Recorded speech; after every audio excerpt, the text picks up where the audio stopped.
اوہ، ذرا تصور کریں، ایک 1400 سال پرانا تاریخ، بالکل اندھا کنواں، کچھ پراسرار سے منتر اور کالا جادو۔ بالکل کسی سسپینس فلم کا سین لگتا ہے نا؟ ہاں بالکل ایسا ہی لگتا ہے، لیکن کیا ہو اگر میں یہ کہوں کہ اس قدیم اور پراسرار واقعے کی تہوں میں نا آج کے دور کی سب سے بڑی بیماریوں کا علاج چھپا ہے۔ اوہ واہ، بیماریوں سے آپ کی کیا مراد ہے؟ میرا مطلب ہے یہ جو آج کل ہماری عام بیماریاں ہیں، جیسے اوور تھنکنگ، انزائٹی اور یہ جو سوشل میڈیا کے ذریعے پھیلنے والا حسد ہے، ان سب کا ایک حتمی علاج۔ یہ تو واقعی بہت گہری بات ہے۔ بالکل۔ تو آج کے اس تفصیلی جائزے میں ہم ایک بہت ہی زبردست یوٹیوب چینل ریئلی مکتوب کی ایک بصری سیریز کو بنیاد بنا رہے ہیں۔ ہاں، وہ جس میں اے آئی کا استعمال کیا گیا ہے؟ ہاں جی بالکل۔ اس سیریز میں سورۃ الفلق کے تاریخی پس منظر اور اس کے جدید نفسیاتی اثرات کو اے آئی کی مدد سے دکھایا گیا ہے۔ ہمارا مقصد آج یہ کھوج لگانا ہے کہ تاریخ کا وہ تاریک ترین لمحہ، مطلب وہ کالا جادو، کیسے آج ہمارے اسمارٹ فون سے جڑے نفسیاتی مسائل کا تریاک بن سکتا ہے۔ چلیں پھر اس موضوع کا تفصیلی جائزہ لیتے ہیں۔ خیر، اس سارے واقعے کے پس منظر کو سمجھنے کے لیے نا ہمیں تھوڑا سا پیچھے جانا پڑے گا۔ غزوہ خندق کے فوراً بعد کے حالات کا جائزہ لینا ہوگا۔ اس وقت تو حالات مسلمانوں کے لیے کافی بہتر ہو رہے تھے نا؟ ظاہری طور پر ہاں، لیکن یہ وہ وقت تھا جب دشمنوں کو، خاص طور پر خیبر کے یہودیوں کو، یہ بات سمجھ آ گئی تھی کہ وہ مسلمانوں کو دن کی روشنی میں یا تلوار کے زور پر نہیں ہرا سکتے۔ طبعی جنگ تو وہ ہار چکے تھے۔ تو پھر انہوں نے اپنا طریقہ بدل دیا؟ بالکل۔ دیکھیں نا، جب طبعی جنگ ناکام ہو جائے تو اگلا قدم ہمیشہ نفسیاتی اور روحانی جنگ کا ہوتا ہے۔ انہوں نے سامنے سے حملہ کرنے کے بجائے ایک ایسی سازش تیار کی جو انسان کو اندر سے کھوکھلا کر دے۔ اور سورس کے مطابق نا اس سازش کی تفصیلات واقعی رونگٹے کھڑے کر دینے والی ہیں۔ انہوں نے اس کام کے لیے عرب کے سب سے خطرناک جادوگر، کیا نام تھا اس کا؟ لبید بن عاصم۔ ہاں، لبید بن عاصم کی خدمات حاصل کیں۔ لیکن جو چیز مجھے سب سے زیادہ حیران کر رہی تھی، مطلب آپ خود سوچیں، ایک اتنی بڑی ہستی پر جادو کرنے کے لیے جو قیمت طے پائی وہ صرف 3 اشرفیاں تھیں۔ صرف 3 اشرفیاں؟ یہ واقعی ان کی مایوسی کی انتہا کو ظاہر کرتا ہے۔ بالکل، مطلب وہ کسی بھی حد تک گرنے کو تیار تھے، اور پھر لبید نے اپنی بیٹیوں کے ساتھ مل کر یہ سارا جال بنا۔ ایک یہودی لڑکے کے ذریعے نبی کریم صلی اللہ علیہ وسلم کی مبارک کنگھی اور کچھ بال حاصل کر لیے گئے۔ اور اس کے بعد کی جو تکنیک تھی نا، وہ بہت پیچیدہ تھی۔ ان مبارک بالوں پر 11 گریں لگائی گئیں۔ 11 گریں؟ صحیح؟ جی، اور ہر گرہ پر باقاعدہ منتر پڑے گئے اور پھونک ماری گئی۔ سورس میں ایک موم کے پتلے کا بھی ذکر ہے جس میں سوئیاں چبھوئی گئی تھیں۔ اوف، یہ تو واقعی بہت ڈراؤنا ہے۔ اور پھر اسے مزید پراسرار بنانے کے لیے انہوں نے اس سارے سامان کو ایک بھاری پتھر کے ساتھ باندھا اور بیر زروان نامی ایک انتہائی تاریک اور ویران کنویں میں پھینک دیا۔ تاکہ وہ بالکل اندھیرے میں دفن ہو جائے۔ بالکل۔ اس کنویں کی گہرائی اتنی زیادہ تھی کہ دن کی روشنی کا ایک قطرہ بھی وہاں نہیں پہنچ سکتا تھا۔ اس اندھیرے کا مقصد ہی اس جادو کے اثرات کو مزید گہرا کرنا تھا۔ دیکھیں، یہاں میرا ذہن تھوڑا سا اٹک رہا ہے۔ میں ایک چیز سوچ رہی تھی کہ ایک طرف ہم ایک ایسی شخصیت کی بات کر رہے ہیں جن کا روحانی مقام اتنا بلند تھا، جن پر براہ راست وحی نازل ہوتی تھی۔ صحیح۔ آپ کا اشارہ کس طرف ہے؟ میرا مطلب ہے کہ ان پر کالا جادو کیسے اثر کر سکتا ہے؟ یہ تو کچھ ایسا ہو گیا کہ آپ نے دنیا کی بہترین بلٹ پروف جیکٹ پہنی ہوئی ہو اور گولی پھر بھی جیکٹ کو چیرتی ہوئی دل کے پار ہو جائے۔ یہ تضاد تھوڑا عجیب نہیں ہے؟ یہ بظاہر ایک تضاد لگتا ضرور ہے، لیکن اس بلٹ پروف جیکٹ کا اصل کمال کیا تھا؟ اس نے بالکل وہی کام کیا جہاں سب سے زیادہ اہم تھا۔ مطلب کس طرح؟ دیکھیں نا، دشمن کا اصل ہدف کیا تھا؟ وہ چاہتے تھے کہ وحی کا سلسلہ متاثر ہو جائے، نماز یا قرآن کی تلاوت میں خلل آئے، تاکہ وہ دنیا کے سامنے مذاق اڑا سکیں کہ ان پر تو کسی جادوگر نے قابو پا لیا ہے۔ صحیح، وہ ان کی نبوت پر وار کرنا چاہتے تھے۔ ایگزیکٹلی۔ لیکن تاریخ گواہ ہے کہ آپ صلی اللہ علیہ وسلم کے فرائض نبوت اور تبلیغ پر اس جادو کا ذرہ برابر بھی اثر نہیں ہوا۔ روحانی مرکز مکمل طور پر محفوظ رہا۔ گولی جیکٹ کے پار نہیں گئی، بلکہ اس نے صرف اوپری سطح کو چھوا۔ اچھا، تو یعنی اس جادو کا اثر صرف ان کی دنیاوی یا انسانی طبیعت تک محدود رہا؟ 100%۔ اثر خالصتاً نفسیاتی اور جسمانی تھا، جیسے طبیعت میں ہر وقت ایک بھاری پن رہنا، ایک عجیب سی بے چینی کا چھائے رہنا۔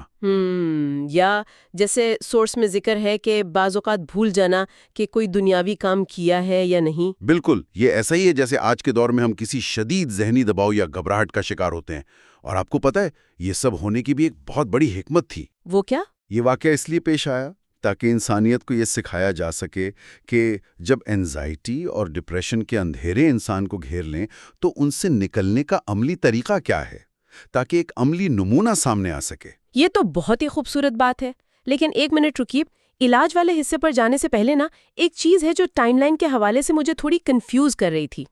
پوچھئے، کیا الجھن ہے؟ یہ جادو اور کنویں والا واقعہ تو مدینہ میں پیش آیا تھا نا، صلح حدیبیہ کے بعد 7 ہجری کے قریب؟ جی بالکل ایسا ہی ہے۔ لیکن جہاں تک مجھے یاد ہے سورۃ الفلق اور سورۃ الناس تو مکہ کے ابتدائی دور میں نازل ہوئی تھیں، تو پھر مدنی دور میں مکی صورتوں کا استعمال کیسے ہوا؟ یہ بہت اہم سوال ہے، اور ہمارا سورس اس تاریخی غلط فہمی کو بہت خوبی سے دور کرتا ہے۔ دراصل نزول اور اس کے اطلاق یعنی ایپلیکیشن کے درمیان ایک بہت حیران کن فرق موجود ہے۔ اچھا، یعنی وہ نازل پہلے ہو گئی تھی؟ بالکل، یہ صورتیں مکہ میں ہی نازل ہوئی تھیں جب مشرکین نے اسلام کی کھلے عام مخالفت شروع کر دی تھی، تب یہ ایک حفاظتی حصار کے طور پر اتاری گئیں۔ لیکن ان کا جو باقاعدہ اطلاق تھا نا، وہ مدینہ میں اس کنویں والے واقعے کے وقت کیا گیا۔ یعنی یہ کچھ ایسا ہو گیا کہ دوائیاں فارمیسی میں پہلے سے موجود تھیں، لیکن ان کا پہلا باقاعدہ اور بڑا استعمال کئی سال بعد ایک شدید بیماری کے وقت کیا گیا۔ بالکل درست تشبیہ دی آپ نے۔ جب آپ صلی اللہ علیہ وسلم مسلسل بے چینی میں تھے تو انہوں نے خواب میں 2 فرشتوں کو اپنے پاس بیٹھے دیکھا۔ انسانی شکل میں نا؟ جی، اور ان فرشتوں کی آپسی گفتگو سے اس جادو اور اس کنویں کے بارے میں پوری خبر مل گئی۔ جب صحابہ کی مدد سے وہ چیزیں نکالی گئیں تو پھر حضرت جبرائیل علیہ السلام تشریف لائے۔ اور انہوں نے طریقہ سکھایا؟ جی ہاں، انہوں نے سورۃ الفلق اور سورۃ الناس کی کل 11 آیات پڑھ کر ان 11 گروہوں کو کھولنے کا طریقہ سکھایا۔ اور دیکھیں نا، یہ کوئی اتفاق نہیں ہے، 11 گرہ اور 11 آیات۔ واقعی ہر آیت کے ساتھ ایک گرہ؟ بالکل، جیسے جیسے گرہ کھلتی تھی آپ صلی اللہ علیہ وسلم محسوس کرتے تھے کہ وہ کسی رسی کی سخت جگڑ سے آزاد ہو رہے ہیں۔ اور ایک اور کمال کی بات جو اکثر مس ہو جاتی ہے وہ یہ کہ آپ صلی اللہ علیہ وسلم نے اس جادوگر سے کوئی انتقام نہیں لیا، اسے معاف کر دیا۔ واقعی یہ معافی تو اس بات کا ثبوت ہے کہ سارا مقصد کسی کو سزا دینا نہیں تھا، بلکہ آنے والی نسلوں کے لیے شفا کا ایک راستہ بنانا تھا۔ بالکل ایسا ہی ہے۔ تو اب اگر ہم ان 11 آیات کے الفاظ پر غور کریں نا، آخر ان میں ایسی کیا طاقت ہے جو اتنے کالے اندھیروں کو کاٹ دیتی ہے؟ جیسے سورس بتاتا ہے کہ سورت کا آغاز کل سے ہوتا ہے، یعنی کہہ دیجئے۔ اور یہ لفظ قرآن میں 332 بار آیا ہے۔ جی بالکل، تو یہ صرف ایک لفظ تو نہیں ہے نا، یہ تو اس بات کی گارنٹی ہے کہ جو پیغام دیا جا رہا ہے وہ بالکل ویسے ہی پہنچایا گیا ہے جیسے خالق کی طرف سے آیا تھا، کوئی انسانی تبدیلی نہیں ہوئی۔ صحیح بات ہے، اور اس ضمانت کے فوراً بعد جو لفظ آتا ہے نا، اعوذ، وہ تو پوری نفسیات ہی بدل دیتا ہے۔ عام طور پر تو اس کا ترجمہ ہوتا ہے میں پناہ مانگتا ہوں۔ لیکن یہ ترجمہ اس لفظ کے ساتھ تھوڑی ناانصافی ہے۔ عربی زبان میں جائیں تو اعوذ کے اندر ایک انتہائی طاقتور جذباتی کیفیت چھپی ہے۔ وہ کس طرح؟ یہ صرف کسی کے سائے میں کھڑے ہونا نہیں ہے، یہ بالکل ویسا ہے جیسے ایک خوفزدہ ڈرا ہوا بچہ بھاگ کر اپنی ماں کے سینے سے لگ جاتا ہے۔ اوہ واو، یہ بہت پیاری تشبیہ ہے۔ دیکھیں نا، اس بچے کو پرواہ نہیں ہوتی کہ باہر کیا طوفان ہے، وہ جانتا ہے کہ یہ ماں کے گلے لگنا ہی سب سے محفوظ جگہ ہے۔ تو جب ہم اعوذ کہتے ہیں تو ہم دراصل اپنے سارے خوف اور انزائٹی کو اس بڑی طاقت کے حوالے کر رہے ہوتے ہیں۔ اور پھر اس پناہ کی نوعیت واضح ہوتی ہے لفظ فلک کے ذریعے۔ بالکل، فلک سن کر آپ کے ذہن میں کیا آتا ہے؟ عام طور پر تو سورج نکلنے کا یا صبح کا تصور آتا ہے، لیکن سورس کے مطابق اس کی لغوی جڑیں گہری ہیں۔ اس کا مطلب ہے پھاڑ کر نکلنا یا چیر کر باہر آنا۔ صحیح۔ اگر میں اس سے ایک مثال سے سمجھاؤں نا تو یہ ایسا ہے جیسے ایک ننھے سے بیج کو پودا بننے کے لیے اس مٹی کا سخت اور اندھیرا سینہ چیرنا پڑتا ہے۔ واہ، بہت عمدہ مثال ہے۔ یا جیسے انسان پر چھائی مایوسی کے اندھیرے کو چیر کر اچانک امید کی کرن نکل آئے، یعنی فلک محض صبح نہیں ہے، یہ تاریکی کے سینے کو چاک کر کے روشنی کا اعلان ہے۔ بالکل، اور کائنات میں بھی یہی تصور ہر جگہ ہے۔ ایک انڈے کا ٹوٹنا اور زندگی کا باہر نکلنا، وہ بھی فلک ہے۔ یا جیسے حضرت موسیٰ علیہ السلام کا سمندر کے پانی کو 2 حصوں میں پھاڑ دینا، وہ بھی فلک تھا۔ تو یعنی ہر رکاوٹ کو چیر کر راستہ بنانا۔ لیکن ایک بات بتائیں، صبح کے رب کی ہی پناہ کیوں مانگی گئی؟ اس کی بہت منطقی وجہ ہے۔ دنیا کی زیادہ تر برائیاں اور خوف، چاہے وہ چوری ڈکیتی ہو یا انسان کے اپنے ذہن کی اوور تھنکنگ اور ڈپریشن ہو، یہ سب رات کے اندھیرے میں طاقت پکڑتے ہیں۔ ہاں یہ تو ہے، رات کو خوف زیادہ محسوس ہوتا ہے۔ پناہ مانگتے ہیں نا، تو ہم دراصل خوف کی اس رات پر امید کی فتح کا اعلان کر رہے ہوتے ہیں، اندھیرے کو چیرنے والے خالق سے مدد مانگ رہے ہوتے ہیں۔ اچھا، روشنی اور اندھیرے کی اس ساری گفتگو سے نا ایک بہت بنیادی سوال پیدا ہوتا ہے۔ ہاں پوچھئے۔ اگر کائنات کی ہر چیز، روشنی بھی اور اندھیرا بھی، اسی ایک رب نے بنائی ہے، تو پھر یہ شر یا برائی دنیا میں کہاں سے آ گئی؟ کیونکہ اگلی ہی آیت ہے من شر ما خلق، یعنی اس کی پیدا کی گئی چیزوں کے شر سے۔ کیا خالق نے برائی کو بھی پیدا کیا ہے؟ یہ واقعی ایک گہرا فلسفیانہ سوال ہے، لیکن اس کا جواب یہ ہے کہ برائی یا شر کا تعلق براہ راست خالق کی ذات یا اس کی تخلیق سے نہیں ہے۔ تو پھر کس چیز سے ہے؟ خالق نے ہر چیز کو ایک مقصد کے تحت غیر جانبدار حالت میں پیدا کیا ہے۔ شر اس وقت پیدا ہوتا ہے جب مخلوق ان چیزوں کا استعمال غلط کرتی ہے۔ چیزیں خود بری نہیں ہوتی، ان کا غلط استعمال انہیں شر بنا دیتا ہے۔ ہاں، جیسے سورس میں اس کی ایک بڑی زبردست اور جدید مثال دی گئی ہے، اوپن ہائمر اور ایٹم بم کی۔ بالکل، اس سے بہتر کیا مثال ہوگی؟ اوپن ہائمر نے کوئی نئی طاقت تو پیدا نہیں کی تھی نا؟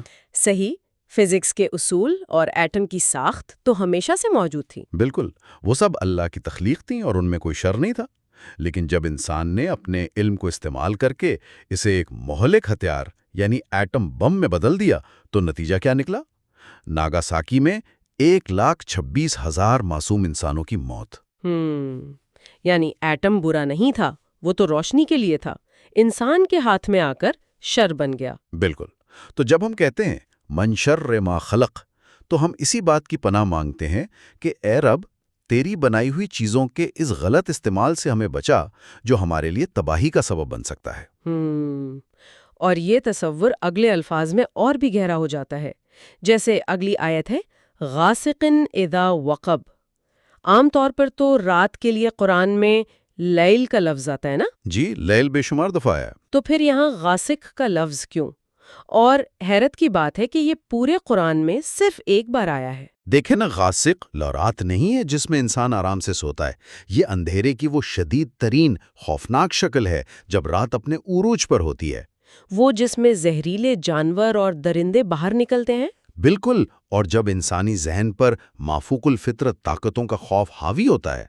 اور جو لفظ اس کے ساتھ ہے وقب، اس کا مطلب ہے اندھیرے کا کسی گڑھے میں اس طرح اتر جانا کہ روشنی کا نام و نشان مٹ جائے۔ یہ اس شدید نفسیاتی کیفیت کی عکاسی ہے جب انسان مکمل مایوسی کے گھوپ اندھیرے میں ڈوب جاتا ہے۔ یہ واقعی بہت بھاری تصور ہے۔ خیر، اب وقت آ گیا ہے کہ ہم تاریخی جنگوں اور تاریخ کوڑوں کی دنیا سے نکل کر ذرا آج کی جدید دنیا کی طرف آئیں۔ بالکل، آج کے حالات کی طرف۔ سچائی یہ ہے کہ آج ہمارے دشمن ان پرانے جادوگروں کی طرح غاروں میں نہیں بیٹھے۔ آج کے شیطانوں نے شکل بدل لی ہے، وہ ہمارے اندر اور ہماری جیبوں میں موجود ہیں۔ آپ کا اشارہ اسمارٹ فونز کی طرف ہے نا؟ ہاں بالکل۔ اب اگلی آیت دیکھیں، نفاسات فی العقد، یعنی گرہوں میں پھونک مارنے والیاں۔ 1400 سال پرانی ان گرہوں کا آج کی ہماری نفسیات سے کیا تعلق بنتا ہے؟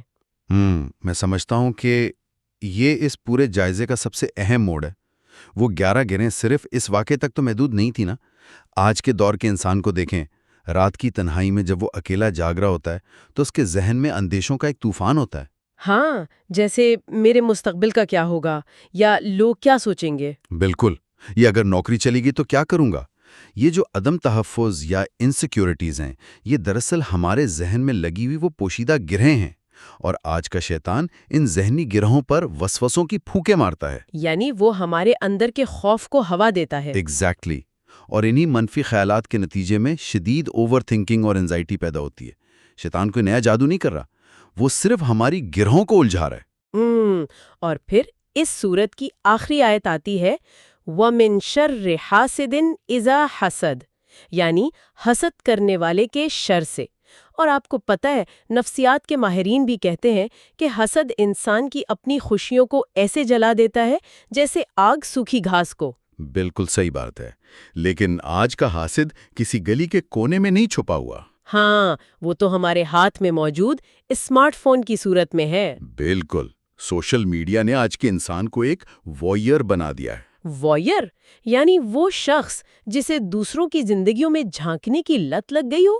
جی ہاں، ہم انگلیاں سکرول کرتے رہتے ہیں اور دوسروں کی ان ایڈیٹڈ اور فلٹرڈ زندگیوں کو دیکھتے ہیں جو حقیقت میں وجود ہی نہیں رکھتی۔ وہ صرف اپنے بہترین لمحات دکھاتے ہیں اور ہم ان کا موازنہ اپنی حقیقت پسندانہ اور جدوجہد والی زندگی سے کرنے لگتے ہیں، جس کا نتیجہ یہ نکلتا ہے کہ ہم خود اپنی زندگی سے نفرت کرنے لگتے ہیں۔ یہ ایک ایسا ڈیجیٹل حسد ہے جو ہم دوسروں کو دیکھ کر خود اپنے خلاف پالتے ہیں۔ بالکل، اور سورس میں اس ڈیجیٹل حسد کے لیے ایک کمال کی تشبیہ دی گئی ہے۔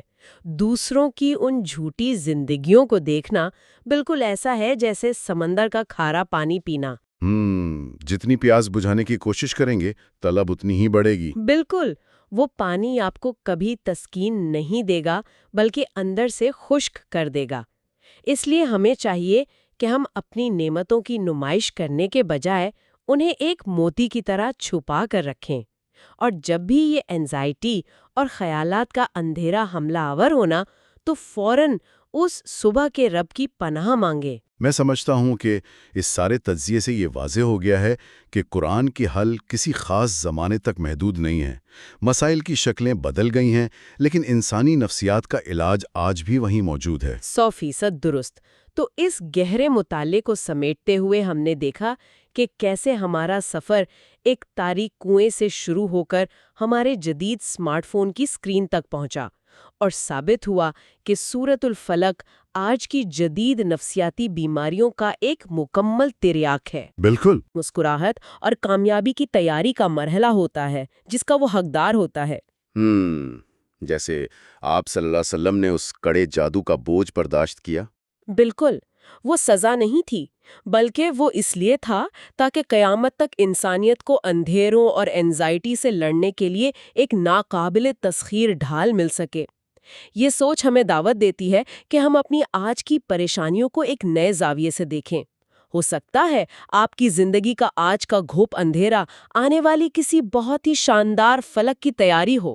ذرا اس بارے میں سوچئے گا۔